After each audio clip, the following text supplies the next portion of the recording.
ನಮಸ್ಕಾರ ರೀ. ನಮ್ಮವ್ರಿಗೆಲ್ಲ ನಮಸ್ಕಾರ. ನಾವು ನೋಡ್ರಲ್ಲ, ಏಪ್ರಿಲ್ ಟೈಮ್ದಾಗ ಎಷ್ಟೋ ಗುದ್ದಾಟ ಮಾಡಿ ಎಷ್ಟೋ ಕಮ್ಮಿ ನೀರಿನ ಒಳಗೆ ಕಡ್ಡಿ ಮಾಡ್ಕೊಂಡು ಬಂದಿರ್ತೀವಿ. ಅಕ್ಟೋಬರ್ ಟೈಮ್ದಾಗ ವಾತಾವರಣ ಯಾವ ರೀತಿ ಇರ್ತದೆ, ಎಷ್ಟು ಕಷ್ಟಪಟ್ಟಿರ್ತೀವಿ, ಗೊನೆಗಳನ್ನು ಹೆಂಗೆ ಸೈಜ್ ಮಾಡಿಕೊಂಡು ಎಲ್ಲ ಥರದಿಂದ ಉಳಿಸ್ಕೊಂಡು ಬಂದಿರ್ತೀವಿ. ಉಳಿಸ್ಕೊಂಡು ಬಂದು 60-70 ದಿವ್ಸಿಗೆ ಏನದ, ನನ್ನ ಬೆಳೆ ಮಸ್ತ್ ಅದ, ನಂದು ಏನು ಪ್ರಾಬ್ಲಮ್ ಇಲ್ಲ, ಇಟ್ಟೆಲ್ಲ ಗೊನೆ ಇಟ್ಟೆಲ್ಲ ಸರಿಯಾಗಿ ಮೂಡ್ತಂದ್ರೆ ನನಗೆ ಒಂದು ಎಕರೆಗೆ ಒಂದು 3 ಟನ್ನು 4 ಟನ್ನು ಈ ರೀತಿ ಬೆಳೀತದೆ ಅಂತೇಳಿ ಎಷ್ಟೋ ಖುಷಿ ಒಳಗಿರ್ತೀವಿ. ನಮ್ಮ ಗಮನಕ್ಕೆ ಬರಲಾರ್ದೆ ಆನ್ ದಿ ಸ್ಪಾಟ್ ಕಾಳು ಮೆತ್ತಗಾಗಿ ತುದಿಗಾಳು ಒಣಗಿ ಹೋಗಿಬಿಡ್ತದೆ. ಇದೊಂದು ಸ್ವಲ್ಪ ಹೆಚ್ಚು ಕಡಿಮೆ ಆಯ್ತಂದ್ರೆ 70% ತನಕ ಮಮ್ಮಿ ಆಗಿಬಿಡ್ತದೆ. ಕಾಳು ಒಣಗಿ ನೀರ್ಗಾಳಾಗಿ ಮಮ್ಮಿ ಆಗಿಬಿಡ್ತದೆ. ಈಗ ನೋಡಿರಿ, ನಾ ಇಟ್ಟತನ ಏನು ಹೇಳೋದಲ್ಲ, ಇಟ್ಟೆಲ್ಲ ಪ್ರೊಸೆಸ್ ದಾಟಿಸ್ಕೊಂಡು ಬಂದು ಕಾಳು ಸೈಜ್ ಮಾಡಿಕೊಂಡು ನೀರು ಇಳಿದ ತಕ್ಷಣವೇ ಇದು ರಿಸಲ್ಟ್ ಕೊಟ್ಬಿಡ್ತದೆ. ಹೆಂಗೆ ಆಗಿಬಿಡ್ಬಾರ್ದು ನಮಗೆ. ಯಾಕಂದ್ರೆ ಒಂದು ತೊಡೆ ಅಮೌಂಟ್ ರೀ, ಇದೇನು ₹1 ₹2 ಕೆಲಸ ಆಗದ. ಒಂದು ಔಷಧ ಹೊಡಿಬೇಕಂದ್ರೆ 2-3 ಸಾವಿರ 4 ಸಾವಿರ, ಒಂದೊಂದು ಔಷಧಗಳ ರೇಟ್ ಅದಾವೆ ರೀ, 3-3 ಸಾವಿರ ಗಟ್ಟಲೆ. ನಾವು ತರೋದು ಪ್ರಮಾಣ ಕಡಿಮೆ ತಂದಿರ್ತೇವೆ ಬಿಡ್ರಿ. ಹಾಗಾಗಿ ಭಾಳಷ್ಟು ಸಮಸ್ಯೆ ತೋರಿಸ್ಕೊಳ್ಳೋದೇ ಮಮ್ಮಿ. ಇದು ಒಂದೇ ರೀತಿ ಒಳಗೆ ಮಮ್ಮಿ ಆಗ್ತದೆ. ಇದಕ್ಕೆ ನಾವು ಇಂಥ ಔಷಧಿ ಹೊಡೆದ್ರೆ ಕಂಟ್ರೋಲ್ ಆಗ್ತದೆ. ನಾವು ಎಲ್ಲಿ ಎಡವಿರ್ತೀವಿ ಅಥವಾ ಎಲ್ಲಿ ನಾವು ಕೆಲಸ ಮಾಡಬೇಕು ಅನ್ನೋದು ಮಾತ್ರ ಭಾಳ ದೊಡ್ಡ ವಿಷಯ ಇದ್ರಾಗ. ಇದು ನಾವು ಸರಿಯಾಗಿ ಅರ್ಥ ಮಾಡ್ಕೊಂಡೇವಂದ್ರೆ ನಮಗೆ ಮಮ್ಮಿ ಆಗಂಗಿಲ್ಲ. ಇದು ಒಂದು ನಿಮ್ಗೆ ಕಟ್ಟಿಟ್ಟು ಬುತ್ತಿ. ಸ್ವಲ್ಪ ನಾವು ಇಲ್ಲರಿ ನಂದು ಪ್ಲಾಟ್ ಇದು ನೀರು ಜಾಸ್ತಿ ಬಿಡೋಣ ಮಮ್ಮಿ ಆಗ್ತದೆ ಅಂತ ಹೇಳಾಗತ್ತಾರ್ರಿ, ಅದು ಒಂದು ರೀಸನ್ ಹೇಳ್ಬೋದು. ಇಲ್ಲ ಕಡಿಮೆ ನೀರು ಆಯ್ತಂದ್ರೂ ಹೆಚ್ಚು ಕಡಿಮೆ ಮಮ್ಮಿ ಆಗ್ತದೆ. ನಾವು ಈಗ ನಮ್ಮ ಗಿಡದಾಗ ಭಾಳಷ್ಟು ಮಾಲ್ ನೋಡದ್ರಿ, 100-150 ಗೊನೆ ಅದ ಮಮ್ಮಿ ಆಗ್ಯದ. ಇದಕ್ಕೆ ಒಂದು ಸ್ವಲ್ಪ ಭಾಳಷ್ಟು ಕಾರಣಗಳದಾವ ರೀ. ಇದು ಅಲ್ಲದೇನು ಸ್ವಲ್ಪ ನಮ್ಮ ಭೂಮಿನೂ ಒಂದು ಕಾರಣ ಆಗ್ತದೆ ಮಮ್ಮಿ ಸಲುವಾಗಿ. ಏನು ನೋಡಿರಿ, ನಾವಂತರೂ ನಿಮಗೇನು ಭಾಳಷ್ಟು ರೈತರ ಜೊತೆ ಚರ್ಚೆ ಮಾಡೀವ್ರಿ ನಾವು. ಮಮ್ಮಿ ಯಾಕೆ ಆಗ್ತದೆ, ಮಮ್ಮಿ ಆಗೋದ್ರಿಂದ ಇದು ಯಾವ ಟೈಮ್ದಾಗ ನಾವು ವರ್ಕ್ ಮಾಡಿದ್ರೆ ಮಮ್ಮಿ ಆಗಂಗಿಲ್ಲ. ಮತ್ತು ಮಮ್ಮಿ ಮಮ್ಮಿ ಆಲಾರಂಗೆ ನೋಡ್ಕೋಬೇಕಂದ್ರೆ ಯಾವ ರೀತಿ ನಾವು ಅದ್ರಾಗ ವರ್ಕ್ ಮಾಡಬೇಕು, ಯಾವ ಟೇಜ್ನಾಗ ನಾವು ಕೆಲಸ ಮಾಡ್ಕೋಬೇಕು ಅನ್ನೋದು ಸಾಕಷ್ಟು ವಿಷಯ ನಿಮ್ಗೆ ನಮ್ಮ ಹಿಂದೆ ಭಾಳಷ್ಟು ವಿಡಿಯೋದಾಗ ಹೇಳೀನಿ ರೀ.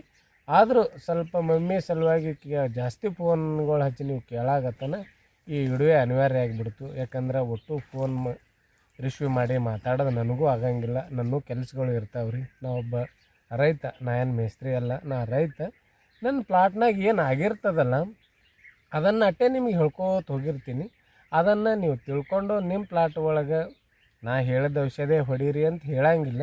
ಆ ಈ ಮೂಮೆಂಟ್ನಾಗ ಅಂದ್ರೆ ಈ ಪ್ಲಾಟಿನ ಇವತ್ತಿನ ದಿವಸದಾಗ ಏನು ನಮ್ಮ ಪ್ಲಾಟ್ ಒಳಗೆ ಸಮಸ್ಯೆ ಇರ್ತದೆ, ಮುಂದೆ ಈಗ ತಪ್ಪದೇವು ಅಂದ್ರೆ ಮುಂದೆ ನಾವು ಎಲ್ಲಿ ನಮ್ಮ ಪ್ಲಾಟ್ ಎಡುತ್ತದ ಅನ್ನೋ ಒಂದು ವಿಷಯ ತಿಳ್ಕೊಂಡು ನೀವು ಮಾಡಿದ್ರೆ ಸಾಕು, ಅದೇ ನನಗೆ ದೊಡ್ಡ ಖುಷಿ.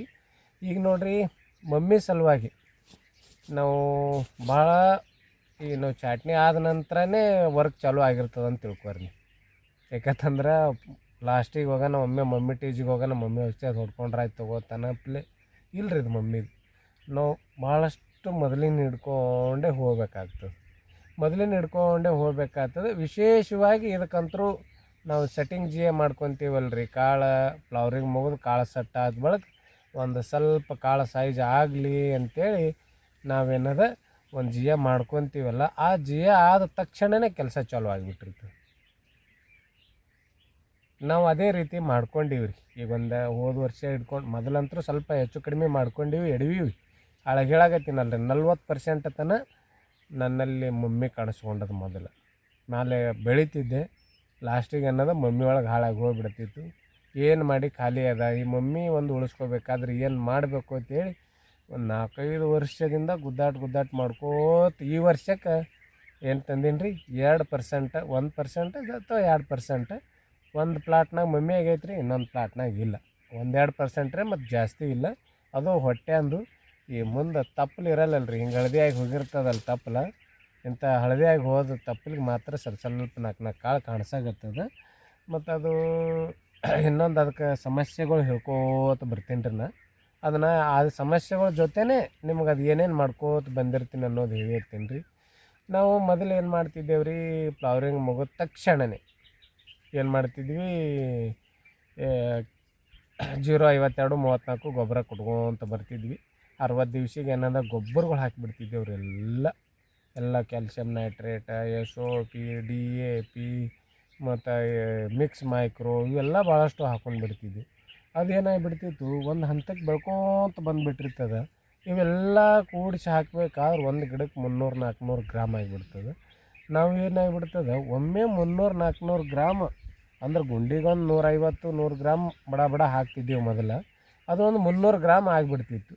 ಗೊಬ್ಬರ ಕಟ್ಟಿನಿ ಇವತ್ತೊಂದು ಸ್ವಲ್ಪ ನೀರು ಜಾಸ್ತಿ ಬಿಡೋಣ ತಂದು ನೀರು ಕೊಟ್ಬಿಡ್ತಿದ್ವಿ. ಎಲ್ಲ ಕರಿಗೆ ನೀವು ಮ್ಯಾಲೆ ಮಣ್ಣು ಮುಚ್ಚಿರಿ, ಅಥವಾ ವಿಶೇಷವಾಗಿ ನಾವು ಮಣ್ಣೇ ಮುಚ್ಚಿಲ್ರಿ ಎಂದು ಮಣ್ಣು ಮುಚ್ಚಿ ಏನಾಗ್ಬಿಡ್ತಿತ್ತು, ಮಣ್ಣು ಮುಚ್ಚಿದ್ರೆ ಸ್ವಲ್ಪ ಪ್ರಮಾಣ ಕರಿಗೆ, ಆದ್ರೆ ಅದರಂದು ಕರಿಗೆ ಒಟ್ಟು ಒಮ್ಮೆ ಇಳಿಯೋದು. ಅದ್ರ ಮೇಲೆ ನೀರು ಬಿತ್ತಂದ್ರೆ ಕಂಪಲ್ಸರಿ ಕರಿಗೆ ಭೂಮಿ ಒಳಗೆ ಇಳಿದು ಬಿಡೋದು. 300 ಗ್ರಾಮ್ ಒಮ್ಮೆ ಅದಕ್ಕೆ ಏನಾಗಿಬಿಡೋದು, ಗಿಡಕ್ಕೆ ಹೆಂಗೆ ಆಗಿಬಿಡ್ತದೆ, ನಮ್ಮ ಪರಿಸ್ಥಿತಿ ಕೆಟ್ಟು ಬಿಡ್ತದೆ. ಅವಾಗ ಎಕ್ದಮ್ ತಾನು ಒಂದು ಸ್ವಲ್ಪ ಎಟ್ಟು ಬೇಕಟ್ಟು ಹಿರ್ಕೊಂಡು ಉಳ್ಕೋದು ಬೇರೆ ಸ್ವಲ್ಪ ಸ್ಟಾಪ್ ಆಗಿಬಿಡ್ತಿತ್ತು. ಬೇರೆ ಸ್ಟಾಪ್ ಆಗೋದಿಲ್ಲ ಅನ್ನೋದ್ರಾಗ ನಮಗೆ ಗೊತ್ತೇ ಆಗ್ತೈತಿಲ್ಲ, ನೀರು ಇಳಕ್ಕೆ ಸ್ಟಾರ್ಟ್ ಮಾಡಿಬಿಡ್ತಿತ್ತು. 75-80 ದಿವಸ ಬರ್ತಿತ್ತು, ನೀರು ಇಳಕ್ಕೆ ಸ್ಟಾರ್ಟ್ ಮಾಡ್ತಿತ್ತು. ಅದು ಏನು ಬೇರಿನ ವರ್ಕ್ ಕಂಟಿನ್ಯೂ ಇರಲಾರ್ಬಟ್ಟಾಕ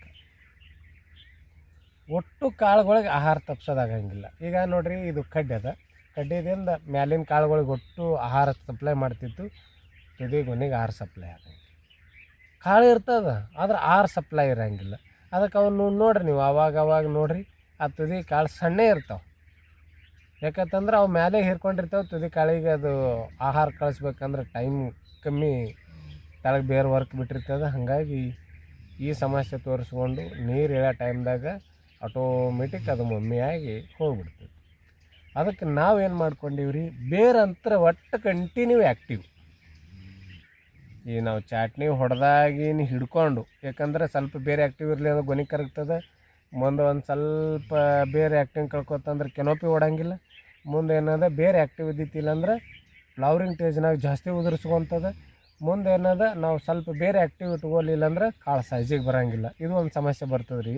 ಆಮೇಲೆ ಮುಂದೆ ನೀರು ಇಳೋ ಟೈಮ್ದಾಗ ನಾವು ಸರಿಯಾಗಿ ಬೇರೆ ಆ್ಯಕ್ಟಿವ್ ಕುಟ್ಕೊಲಿಲ್ಲ ಅಂದ್ರೆ ಅಲ್ಲಿನೂ ನೀರುಗಾಳಾಗಿ ತುದಿಗಾಳ ಮಮ್ಮಿಯಾಗಿ ಹೋಗೋ ಚಾನ್ಸಸ್ ಇರ್ತದೆ.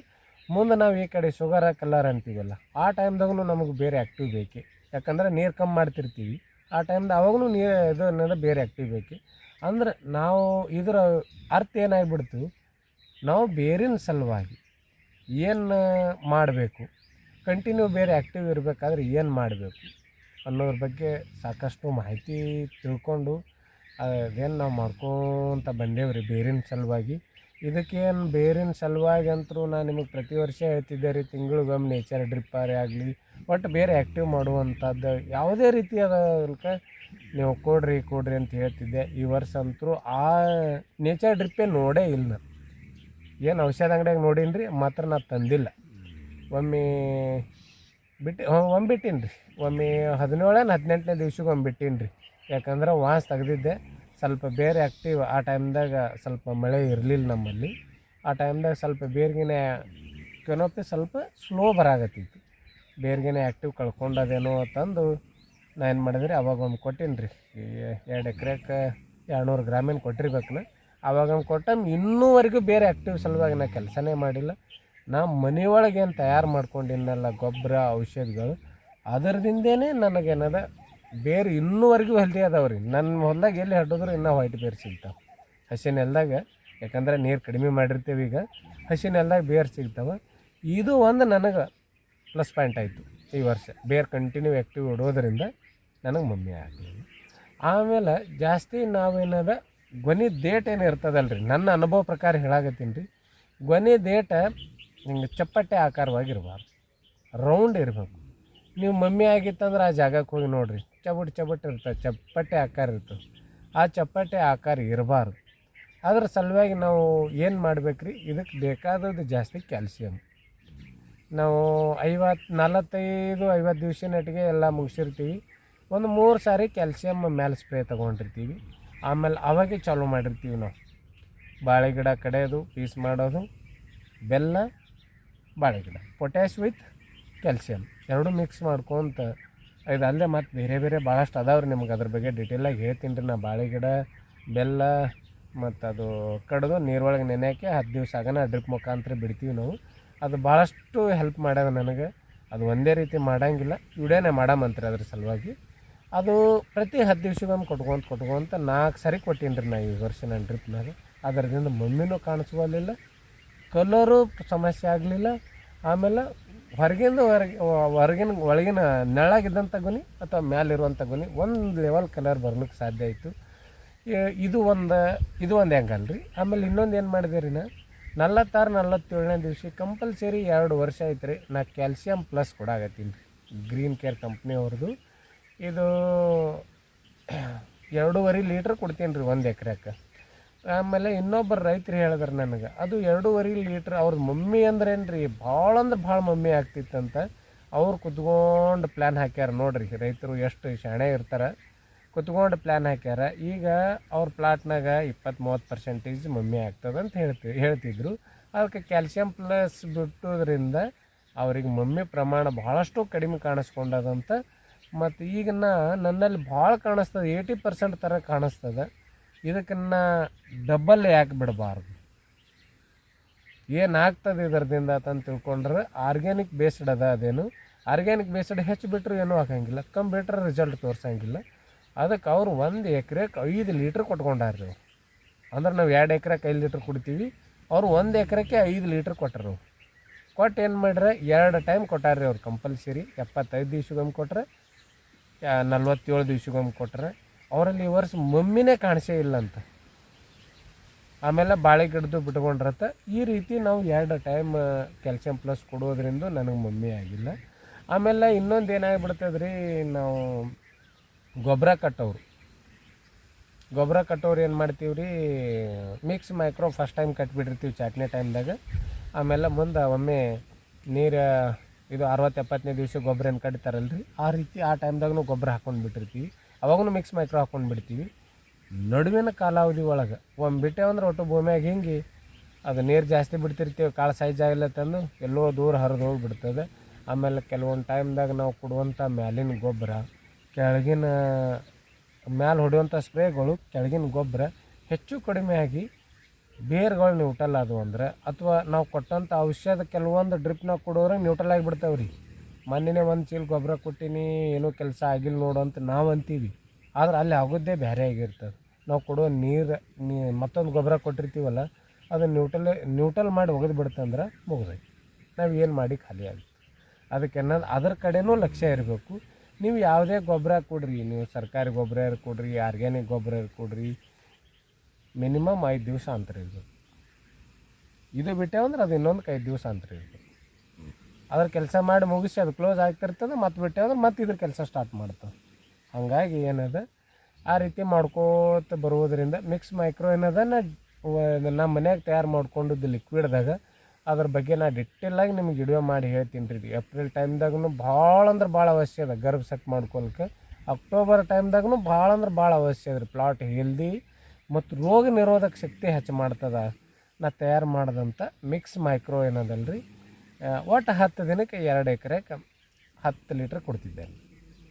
ಅಟ್ಟು ಕೊಟ್ಕೋತ ಬಂದು 95 ದಿವಸ ಎಂಡ್ ಮಾಡಿಬಿಟ್ಟೀನಿ ರೀ. 95-100 ದಿವಸ 97 ದಿವಸನೇ ಆಗಿತ್ತು ರೀ, ಎಂಡ್ ಮಾಡಿಬಿಟ್ಟೀನಿ. ಈ ಕಡೆ ಮುಂದೆ ಮಿಕ್ಸ್ ಮೈಕ್ರೋ ಹರ್ಕತ್ತಿಲ್ಲ, ಯಾಕಂದ್ರೆ ನಮ್ಗೆ ಅಪ್ಟೇಕಿಂಗ್ ಅದಕ್ಕೆ ಬೇಕಾಗಿಲ್ಲ. ಓನ್ಲಿ ಶುಗರ್ ಬರಬೇಕು, ಶುಗರ್ ಕಲರ್. ಹಂಗಾಗಿ ಮುಂದೆ ಅವಶ್ಯ ಇರೋಂಗಿಲ್ಲ.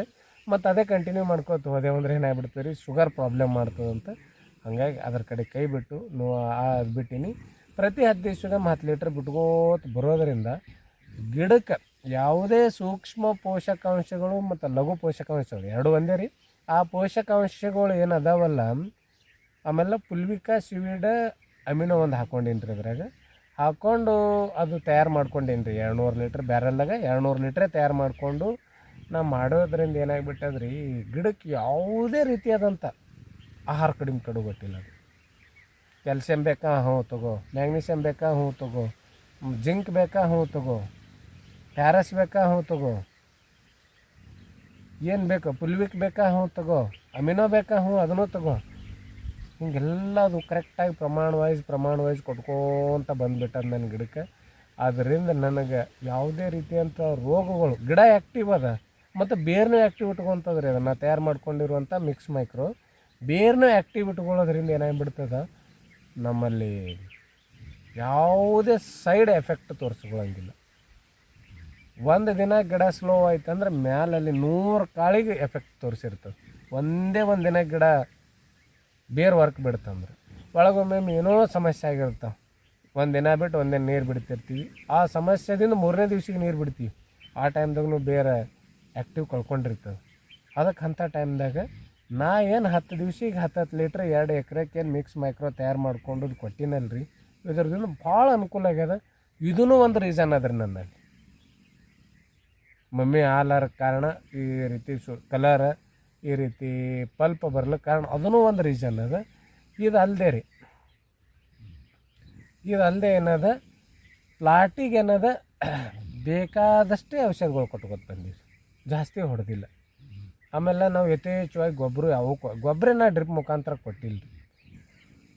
ಹೀಗಾಗಿ ಒಂದು ರೀತಿ ನಾವು ಮಾಡ್ಕೋತ ಬರೋದ್ರಿಂದ ಮಮ್ಮಿ ಸಲುವಾಗಿ ಏನಲ್ರಿ, ನಾ ಏನು ಮಾಡ್ಕೊಂಡೆ ರೀ, ಚಿಲೆಟೆಡ್ ಕ್ಯಾಲ್ಸಿಯಮ್, ಮ್ಯಾಗ್ನೀಸಿಯಮ್, ಬೋರಾನ್ ಮತ್ತು ಇದ್ರ ಜೊತೆ 0050 ಇವು 4ನ್ನು ಸೇರಿಸಿ ಒಂದು ಸ್ಪ್ರೇ ತೊಗೊಂಡೆ ರೀ. ಅಂದರೆ 90% ನೀರು ಇಳ್ದಾಕ್ರಿ ಇದೊಂದು ಕೈ ತೊಗೊಂಡೆ ರೀ. ಇದು ಮಮ್ಮಿ ಸಲುವಾಗಿ ಹೊಡ್ಕೊಂಡಿದ್ದು. ಮುಂದೇನು ಮಾಡಿದೆ ರೀ, ಕ್ಯಾಲ್ಸಿಯಂ ಕ್ಲೋರೈಡ್, ಆಮೇಲೆ 0050 ಅದರ ಜೊತೆ ಬೋರಾನ್, ಇದು ಒಂದು ಕೈ ತೊಗೊಂಡೆ ರೀ. ಇದಾದ ನಂತರ ಏನು ಮಾಡ್ಕೊಂಡೆ ರೀ, ಮ್ಯಾಗ್ನೀಷಿಯಮ್ ಕ್ಲೋರೈಡ್, ಕ್ಯಾಲ್ಸಿಯಂ ಕ್ಲೋರೈಡ್ ಎರಡೆರಡರ ಪ್ರಮಾಣ 2ರಲ್ಲಿ ಹಾಕಿ, ಅದನ್ನು 2ರಲ್ಲಿ ಒಂದು ಸ್ಪ್ರೇ ತೊಗೊಂಡೀನಿ ರೀ. ಆರಾಮ ಇದ್ಬಿಟ್ಟೀನಿ ರೀ. ಮತ್ತು ಬೇರೆ ಬೇರೆ ಸಲುವಾಗಿ ಮತ್ತು ಬೇರೆ ಬೇರೆ ಔಷಧಿಗಳು ಹೊಡ್ಕೊಂಡೀನಿ ರೀ, ಇಲ್ಲ ಅಂತ ಹೇಳಂಗಿಲ್ಲ. ಮಮ್ಮಿ ಸಲುವಾಗಿ ಮಾಡ್ಕೊಂಡದ್ದು ಎಷ್ಟು ಕೆಲಸ ಅದಾರ ಅದ್ರ. ಆಮೇಲೆ ಸ್ವಲ್ಪ ಈ ನೀರು ಇಳೋ ಟೈಮ್ದಾಗೆ ನನ್ನ ಪ್ಲಾಟ್ ಒಳಗೆ ನೀರು ಇಳಿಲಾಗತ್ತದ. ಈಗ 2 ತಾಸು ನೀರು ಕೊಡಕತ್ತೀನಿ, ಒಮ್ಮೆ ಒಂದು 3 ತಾಸು 4 ದಿನ ಕುಡಿರೋ ನೀರು ತಂದು ಕುಡ್ತೀವಲ್ಲ, ಅದು ಭಾಳ ತಪ್ಪು ರೀ. ಅದು ಗಿಡ ಪೂರ್ವ ತಯಾರಿ ಮಾಡ್ಕೊಂಡಿರ್ತದೆ ರೀ. ಈಗ ನಾವು ನೀರು ಒಂದು ಲೆವಾಲ್ ಕೊಟ್ಕೊಂತ ಬಂದಿರ್ತೀವಿ, ಅದೇನು ಮಾಡ್ತದೆ, ಗಿಡ ಏನು ಪ್ಲ್ಯಾನ್ ಹಾಕೋಂಥದ್ದು ಗೊತ್ತದೇನು ರೀ, ಇವತ್ತು ಎಲ್ಲ ಗೊನೆಯಾಗ 4 ಕಾಳು, ಯಾಕಂದ್ರೆ ನೀರು ಅಷ್ಟೇ ಅದ ನಮ್ಮ ಭೂಮಿ ಒಳಗೆ. ನಾಳೆಗೆ ಮತ್ತೆ 4 ಕಾಳು ಒಟ್ಟು ಗೊನೆಯಾಗ, ಮತ್ತು ನಾಡ್ದೆ ಮತ್ತೆ 4 ಕಾಳು. ಹಿಂಗೆ ಒಂದು 8 ದಿನದ ಶೆಡ್ಯೂಲ್ ಹಾಕೊಂಡು ಬಿಟ್ಟಿರ್ತದೆ, 8ರಿಂದ 10 ದಿವ್ಸಿನ ಶೆಡ್ಯೂಲ್ ಹಾಕೊಂಡು ಬಿಟ್ಟಿರ್ತದೆ. ನಾವೇನು ಮಾಡಿರ್ತೀವಿ, ಅದೇ ರೀತಿ ನೀರು ಬಿಟ್ಕೊಂತ ಬಂದೇವಂದ್ರೆ ಒಂದು ಗೊನೆ ಒಳಗೆ 4 ಕಾಳು, ಅದು ಒಂದು ಗಟ್ಟಿಯಾಗಿ ಬರ್ತದೆ. ನೀರು ಇಳಿದು ಅದು ಒಂದು ಹಂತಕ್ಕೆ ಬರ್ತದೆ. ಮತ್ತು ಮರುದಿವ್ಸ 4 ಕಾಳು, ಅದು ಒಂದು ಹಂತಕ್ಕೆ ಬರ್ತದೆ. ಮತ್ತು ಮರುದಿವ್ಸ 4 ಕಾಳು, ಅದು ಒಂದು ಹಂತಕ್ಕೆ ಬರ್ತದೆ. ಆಮೇಲೆ ಆ ಟೈಮ್ದಾಗ ಅದು ನೀರಿಗೆ ಅದಕ್ಕೆ ಒಂದು ಮ್ಯಾನೇಜ್ ಇರೋದ್ರಿಂದ, ಒಂದು ಶೆಡ್ಯೂಲ್ ಇರೋದ್ರಿಂದ, ಗಿಡ ಶೆಡ್ಯೂಲ್ ರೆಡಿ ಮಾಡ್ಕೊಂಡಿರ್ತದೆ ರೀ. ಆ ರೀತಿ ಮಾಡ್ಕೊಳ್ಳೋದ್ರಿಂದ ನೀರ್ಗಾಳು ಆಗಿಬಿಡಂಗಿಲ್ಲ ರೀ. ನೀರ್ಗಾಳಾದರೆ ಮಮ್ಮಿ ಆಗ್ತದೆ. ಆ ರೀತಿ ಅದು ಆಗಿಬಿಡಂಗಿಲ್ಲ. ನೀರು ಇಳಿಲಾಗತ್ತದ ತಡಿನಿ ತಂದು ನೀರು ಒಮ್ಮೆ ತಾಸು ಬಿಡೋದು, 2 ತಾಸು ನೀರು ಕೊಟ್ಟೇವಂದ್ರೆ ಅದ್ರ ಶೆಡ್ಯೂಲ್ ಅಳಗಾಲಾಗಿ, ಅದು ಗಿಡ ಹಾಕ್ಕೊಂಡೆ ಶೆಡ್ಯೂಲ್ ಅಳಗಾಲಾಗಿ ಏನಾಗಿಬಿಡ್ತದೆ ರೀ, ತದ್ವಾ ಎಲ್ಲಿ ಬೇಕೋ ಯಾಕಡೆ ಬೇಕೋ ನೀರು ಮಳೆಯಾಗಿ ಹೊಳೆ ದಡ ಸೋಸಿ ಬಂದಂಗೆ ಆಗಿಬಿಡ್ತದೆ. ಎಲ್ಲಿ ಹೋಗಿ ಆ ಕಡೆ ಸೇರ್ತದೆ ಗೊತ್ತಿಲ್ಲ, ಯಾರ ಮನೆಗೆ ಸೇರ್ತದೆ ಗೊತ್ತಿಲ್ಲ ಅಂದಂಗೆ. ಆ ರೀತಿಯಾಗಿ ಒಳಗೊಮ್ಮೆ ಏನಾಗಿಬಿಡ್ತದೆ, ಯಾವುದೇ ತಿಳಿಲಾರ ಬಟ್ಟೆಗೆ ಒಂದು ಎಕಡ್ರಿ ಒತ್ತಿ ಆ ಕಾಳಿಗೆ ನೀರ್ಗಾಳು ಮಾಡಿ ಹೋಗಿಬಿಡ್ತದೆ. ಅದಕ್ಕೆ ಆ ಟೈಮ್ದಾಗ ಭಾಳ ಎಚ್ಚರ ಇರ್ಬೇಕು. ನಾವು ಒಂದೇ ಲೆವೆಲ್ ನೀರು ಮಾಡ್ಕೋತ ಹೋಗಿರೋದ್ರಿಂದ ನಮ್ಗೆ ಅಲ್ಲಿನೂ ಮಮ್ಮಿ ಕಡಿಮೆ ಹಾಲಕ್ಕೆ ಒಂದು ಶಕ್ಯ ಅದಂತ ನನ್ನ ಅನುಭವ ಪ್ರಕಾರ ಇಟ್ಟತನ ಹೇಳೀನಿ ರೀ. ಯಾಕಂತಂದ್ರೆ ನಾನು ನಿಮಗೆ ಸಾಕಷ್ಟು ನನಗಿಂತಲೂ ಮೊದಲು ದ್ರಾಕ್ಷಿ ಬೆಳೆದ ರೈತರು ಅದಾರ, ಅವ್ರ ಜೊತೆ ಚರ್ಚೆ ಮಾಡ್ದಕ್ಕಾರ ಅವರು ತಿಳಿಸಿ ಹೇಳ್ಯಾರ, ಹಿಂಗದ ನಾವು ಹಿಂಗೆಲ್ಲ ಮಾಡ್ಕೋತಿದ್ದೀವಿ. ಆ ಟೈಮ್ದಾಗ ಹಿಂದಿನ ಅನುಭವದ ಪ್ರಕಾರ ಬಂದು ನಾವು ನಮ್ಮಲ್ಲಿ ಪ್ರಯೋಗ ಮಾಡ್ಕೊಂಡೀವಿ ರೀ. ಆಮೇಲೆ ಅವ್ರಿಗೂ ಹೊಳ್ಳಿ ಪ್ರಯೋಗ ಮಾಡಕ್ಕೆ ಹಚ್ಚೀವಿ ರೀ. ಎಲ್ಲ ನಾವು ಹೋದ ವರ್ಷ ಇದಕ್ಕೆ ಮೊದಲಿನ ವರ್ಷ ಭಾಳಷ್ಟು ಔಷಧಿಗಳು ಹೊಡೆದೀವಿ. ಇದ್ರ ಸಲುವಾಗಿ ನಾವು ಹಿಂದಕ್ಕೆ ಹೊಡೆಯೋ ಔಷಧ ನಮಗೆ ಕವರ್ ಮಾಡ್ತಲ್ಲ. ನಾವು ಭಾಳ ಏನೋ ಅಂತಾರಲ್ಲ, ಮಾಡ್ರನ್ ಹಾಕೊತೇ ಹೊಂಟೀವಿ. ಅದಕ್ಕೆ ಹಂಗೇನು ಬೇಡ. ನಾವೇನದು ಸ್ವಲ್ಪ ಹಿಂದಿಂದು 2 ವರ್ಷ ಹಿಂದೆ ಏನು ಮಾಡ್ಕೊಂಡಿದ್ದೀವಿ, ಹೋದ ವರ್ಷ ಏನು ಮಾಡ್ಕೊಂಡಿವಿ, ಈ ವರ್ಷ ಏನು ಮಾಡಾಕತ್ತೀವಿ, ಇದು ಏನು ಸಮಸ್ಯೆ ಆಯಿತು, ಹೋದ ವರ್ಷ ನಮ್ಮಲ್ಲಿ ಏನು ಸಮಸ್ಯೆ ಆಗಿತ್ತು, ಈ ವರ್ಷ ನಮ್ಮಲ್ಲಿ ಏನು ಸಮಸ್ಯೆ ಆಗಾಕತ್ತದ ಅನ್ನೋದು ಭಾಳಷ್ಟು ವಿಷಯ ನಾವು ಪ್ಲಾಟ್ ಒಳಗೆ ತಿರುಗಾಡಬೇಕು. ತಿರುಗಾಡಿ ನೋಡಿ ಸಮಸ್ಯೆ ಅಲ್ಲಾರಂಗೆ ನೀವು ಎಕರೆಕ್ಕೆ 5 ಟನ್ನ 4 ಟನ್ನ ಬೆಳಿಬೇಡ್ರಿ, 3 ಟನ್ ಬೇಡ್ರಿ. ಪ್ರತಿ ವರ್ಷವೂ 3 ಟನ್ ಬೆಳೀರಿ. ಈ ವರ್ಷ ಎಕರೆಕ್ಕೆ 5 ಟನ್ ಬೆಳೆ, ಮುಂದಿನ ವರ್ಷ 2 ಟನ್ ಬೆಳೆದ್ರಂದ್ರೆ ನೀವೆಲ್ಲಿಗೆ ಬಂದ್ರಿ? 3 ಟನ್ನಿಗೆ ಬಂದಿರಲ್ಲ. ಹಂಗೆ ಮಾಡೋದು ಬೇಡ. ಈ ವರ್ಷನೂ 3 ಟನ್, ಮುಂದಿನ ವರ್ಷನೂ 3 ಟನ್. ಮತ್ತು ರೇಟಿನ ಕಡೆ ಲಕ್ಷ್ಯ ಕೊಡಬೇಡ್ರಿ. ನಾವು ಮಾಡುವಂಥ ಕೆಲಸ ಏನದ ಅಕ್ಯುರೇಟಾಗಿ ಯಾವ ಟೇಜಿಗೆ ಏನೇನು ಮಾಡಬೇಕು ಅದು ಕರೆಕ್ಟ್ ಮಾಡ್ಕೊಂಡೇವಂದ್ರೆ ನಮಗದು ಬೆಳೆ ಇಳುವರಿ ಬಂದೇ ಬರ್ತದೆ. ಒಮ್ಮೆ ನಮಗೆ ದೇವರ ಕೈ ಹಿಡಿತಾನ. ಕೈ ಹಿಡಿದು 3 ವರ್ಷ ರೇಟ್ ಹಿಂಗಿರ್ತದೆ, 3 ವರ್ಷ ರೇಟ್ ಹಿಂಗಿರ್ತದೆ. ನಂದು ಯಾಕಂದ್ರೆ 16-17 ವರ್ಷದಿಂದ ನೋಡ್ಕೋತ ಬರಾಕತ್ತೀನಿ ರೀ. 3 ವರ್ಷ ರೇಟ್ ಡೌನ್ ಇರ್ತದೆ, 3 ವರ್ಷ ರೇಟ್ ಚಲೋ ಇರ್ತದೆ. ಹಾಗಾಗಿ ಯಾರು ದ್ರಾಕ್ಷಿ ನಾವು ಈ ಸಾರಿ ಕಾಯಿ ಕಟ್ ಮಾಡಿ ದ್ರಾಕ್ಷಿ ತೆಗಿತೀವಿ ಅಂತ ಅನ್ನಾಗತ್ತೀರಿ, ತೆಗಿಬೇಡ್ರಿ. ಈಗೆಲ್ಲ ರೆಡಿ ಮಾಡಿ ಇಟ್ಟದ್ದೆಲ್ಲ ಇಟ್ಟದ, ಇದೆಲ್ಲ ಹಾಳಾಗಿ ಹೋಗಿಬಿಡ್ತದೆ. ಏನಾದ ಒಂದು ಲೆವೆಲ್ ಒಳಗೆ ಜಾಸ್ತಿ ಖರ್ಚು ಆಲಾರಂಗೆ. ಈಗ ನನ್ನಲ್ಲಂತರೂ ನೋಡ್ಕೊಂಡು ಹೋಗಿರಿ ನೀವು ಯಾವ ರೀತಿ ಮಾಡ್ಕೊಂಡೀನಿ. ನಂದು 3.5 ಎಕರೆ ಅವ್ರಿ 2400 ಗಿಡ ಅದಾವ. 1 ಲಕ್ಷ ರೂಪಾಯಿ ಖರ್ಚಾಗ್ಯದ ನಂದು ಔಷಧ ಗೊಬ್ಬರ. ಮತ್ತು ನಂದು ಇದ್ರಾಗನದ ನನ್ನ ಟ್ಯಾಕ್ಟ್ರ್ ಡೀಸೆಲ್ ಒಂದು ಸೇರ್ಸಿ ಅದ ರೀ. ಆಮೇಲೆ ಲೇಬರ್ ಪೇಮೆಂಟ್ ಅಂತರೂ 70,000 ರೂಪಾಯಿ ಸಪ್ರೇಟ್ ಅದ. ಮತ್ತು ಈಗ ಒಂದು 30-35 ರೂಪಾಯಿ ಲೇಬರ್ ಪೇಮೆಂಟ್ ಬರ್ತದೆ. ಇದು 1 ಲಕ್ಷ ರೂಪಾಯಿ ಆಗುತ್ತದೆ ರೀ. ಈಗ ನಾವು ಕಾಯಿ ಕಟ್ ಮಾಡಿ ಡಿಪ್ಪಿಂಗ್ ಆಯಿಲು ಶೆಡ್ ಹಣೆಯೋದು ತೆಗೆಯೋದು, ಆಮೇಲೆ ಒಯ್ದು ರಾಶಿ ಮಾಡಿ ಬಾಕ್ಸ್ ಮಾಡಿಕೊಂಡು ನಾವು ಹೋಗಿ ಇದು ಸ್ಟೋರೇಜ್ಗೆ ಇಡಬೇಕಂದ್ರೆ 1 ಲಕ್ಷ ರೂಪಾಯಿ ಖರ್ಚು ಬರ್ತದೆ ನನಗೆ. ಅದು 170, ಇದು 1 ಲಕ್ಷ, 2.5. ಏಪ್ರಿಲ್ ಟೈಮ್ದಾಗ ಒಂದು 60-70 ರೂಪಾಯಿ ಖರ್ಚಾಗ್ಯದ. 3-30 ತನಕ ನಂದು ಖರ್ಚು ಬರ್ತದೆ ಹೆಚ್ಚು ಕಡಿಮೆ. 3 ಮೇಲೆ ಹೋಗುತ್ತೆ ರೀ, ಜಾಸ್ತಿ 3.5 ಏನು ಆಗಂಗಿಲ್ಲ. ಇಟ್ಟು ಖರ್ಚು ಒಳಗೆ ಮಿನಿಮಮ್ ಪ್ರತಿ ವರ್ಷ ಬೆಳೆ ನೋಡ್ಕೊತ ಬಂದೀನಿ ರೀ. ನಾನದ 10, 10.5, 8, 8.5, 9 ಇಷ್ಟೇ ಬೆಳ್ಕೊತ ಬಂದೀನಿ ರೀ 3 ವರ್ಷ. ಈ ವರ್ಷ ಏನದ ನಂದು ಎಕರೆಗೆ 3.5ದಿಂದ 4 ಟನ್ ಆಗ್ಬೇಕು ಅನ್ನೋ ಒಂದು ಇದು ಅದ ರೀ. 4 ಟನ್ನಿಗೆ ಬರಬೇಕು ಒಂದು ಎಕರೆಗೆ. 3.5 ಇಟ್ಕೊಂಡು 4 ಬರಬೇಕನ್ನೋ ಒಂದು ಲೆಕ್ಕ ಅದ ಒಂದು ಎಕರೆಗೆ. ಈ ರೀತಿ ನಂದು ಮಾಡ್ಕೊಂಡಿರುವಂಥ ಶೆಡ್ಯೂಲ ಹಾಕಿರುವಂಥ ಪ್ಲ್ಯಾನ ಭಾಳಷ್ಟು ಇದು ಅದ್ರಿ. ನಾ ಯಾವ ದಿವ್ಸ ಏನೇನು ಮಾಡ್ಕೊಂಡೀನಿ ಅನ್ನೋದು ಪ್ರತಿ ಇಂಚು ಬರೆದಿಟ್ಟೀನಿ. ಈ ರೀತಿ ಇದೇ ಮುಂದಿನ ವರ್ಷ ಇದ್ರಾಗ ನಾ ಇವತ್ತು ತಪ್ಪು ಮಾಡಿದ್ದಂದ್ರೆ ಅಲ್ಲಿ ತಪ್ಪು ಬರೆದಿಟ್ಟೀನಿ. ಮುಂದಿನ ವರ್ಷ ಅಲ್ಲಿ ಆಗಬಾರ್ದು. ಆ ರೀತಿ ನಾವು ಬರೆದಿಟ್ಕೊಳ್ತಾ ನಾವು ಪ್ಲ್ಯಾನ್ ಹಾಕೋಂತ ಹೋಗ್ತೀವಲ್ಲ, ಅವಾಗ ನಮ್ಮ ರೈತರು ಸಾಲ ಮುಕ್ತ ರೈತ ಅಲ್ಲಕ್ಕೆ ಸಾಧ್ಯ ಅದ. ಈ ರೀತಿ ಮಾಡ್ಕೊಳ್ಳೋದ್ರಿಂದ ಅನುಕೂಲ ಆಗ್ತದಂತ ಹೇಳ್ತಾ ಹಿಡಿಯೋಂತ್ರ ಭಾಳ ಉದ್ದ ಬತ್ರಿ ಇರಲಿ, ತಪ್ಪಲಾರ್ದೆ ಹಿಡಿಯೋ ಪೂರಾ ಫಸ್ಟಿನ ಹಿಡ್ಕೊಂಡು ಲಾಸ್ಟಿನ ತನಕ ನೋಡ್ರಿ ಅಂತ ಹೇಳ್ತಾ ಈ ಹಿಡಿಯೋ ಇಲ್ಲಿಗೆ ಮುಗಿಸ್ತೀನಿ. ನಮಸ್ಕಾರ.